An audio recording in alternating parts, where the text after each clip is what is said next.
Hey, yo, this is Zaccheus with another live word of the day.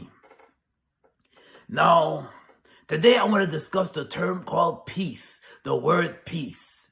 Man, I was in the scriptures late last night and I was looking at 1 Corinthians chapter 7 and I was reading and I was looking at some verses. And it says it's good, and I was reading the first verse where it says it's good for a man not to touch a woman, and then it goes into marriage, and then it goes into honoring each other, husband and wife honoring each other, and then it continues as I read, and I continue to read that chapter. But what really stood out to me is where it says in chapter 7, verses 15, God calls us to peace. Now, I used to listen to a lot of people, marriages. They talk about their marriages. They talk about what's the best thing in a marriage to have in marriage. But one thing they miss is during their discussions, even when it comes to even a show called, I used to watch a show called Black Love with my wife. Yes, man. And but they don't really emphasize peace. You could say, I want to be a good wife, or I want to be a good husband, and say, yeah, I just want to be a wife and I want to be a husband, but what about inquiring about peace? Having a peace of mind with that person. You know, what I mean by having a peace of mind and always and trying to have a peaceful journey with that person, what I mean to say is that sometimes you're going to have bumps, sometimes you're going to have arguments, but it shouldn't be consistent. And the person should not, when you're with that person, they shouldn't always bring you grief.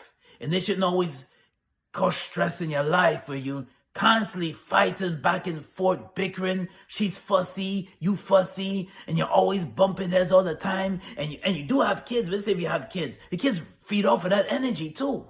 The kids just feed off of that energy when you always bumping heads all the time, and there's always an intensity. Sometimes, I'm just giving scenarios. Sometimes when you're sitting in your car, you don't feel like going inside because you know you're going to get into an argument with her, or vice versa. She don't want to go inside because she knows she's going to bump heads and get into an argument with you. It should not be that way. It shouldn't be like a volcano every time you two try to spend time together, or in the same household together, or place together where you live. It should not be a tornado meeting a hurricane, or a volcano meeting or a storm. It should not be that way. You should be always able to resolve conflicts in a rational way. There's no need to be throwing plates at each other. There's no need to be going at each other's throat. There's no need for that. There's no need for that. And if you find yourself that you're in a domestic situation and you can't get along, you just can't see eye to eye, and it always comes to it's not just an argument, but it's an explosive argument. The cops gotta be called, and it's always a beat down, and this gotta be broken up, and the walls gotta be punched, and she gotta be throwing plates at you. It should never be that way. It should never be that way. It's not the longevity you are in a relationship, but it's the quality. Do you respect each other? Do you love each other? Because if you respect each other, then that's where the love comes in.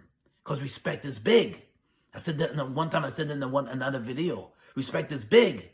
So if you love each other, you're going to respect each other. And never try to, instead of being in the biggest building, try to listen and hear what each other got to say. But if you find yourself in that kind of conflict, where there's a physical domestic violence, then it's time to reconsider the relationship. Because in 1 Corinthians chapter 7, verses 15, God called us to peace. He wants us to be in peace. This is Zaccheus with another live word of the day. God bless and be safe out there. Peace.